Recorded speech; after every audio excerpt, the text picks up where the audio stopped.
दोस्तों, आज आप सबके सामने एक बन्ना बन्नी गीत लेके आए हैं। आप सबके समस्त गाने जा रहे हैं। आप लोगों को कैसे लगेगा कमेंट बॉक्स में अपना राय जरूर देना, और अच्छा लगे तो दोस्तों लाइक से सब्सक्राइब करना। और ये बन्ना बन्नी गीत है, इसका तर्ज है ओम जय जगदीश हरे। तो आइए देर न करते हुए हम सब बन्ना बन्नी गीत सुनते हैं। ओम जय जगदीश हरे, स्वामी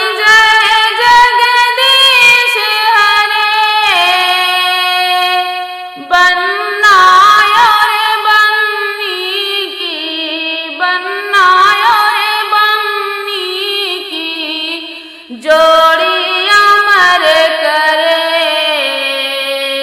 ओम जय जगदीश हरे, मांगे बन्नी के सिंदूर सोहे, टीका अमर करे। स्वामी टीका अमर करे, बन्ना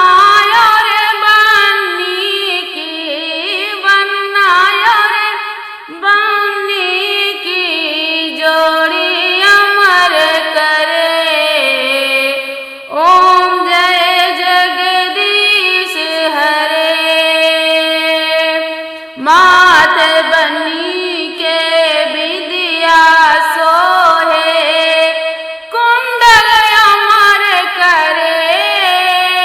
स्वामी कुंडल अमर करे, बन्नायो रे बन्नी की, बन्नायो रे बन्नी की जोड़ी अमर करे।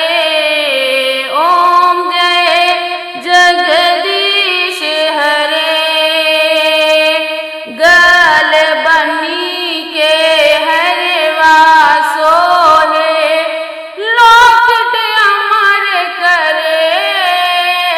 स्वामी लॉकेट अमर करे, बन्नायो रे बन्नी की, बन्नायो रे बन्नी की जोड़ी अमर करे।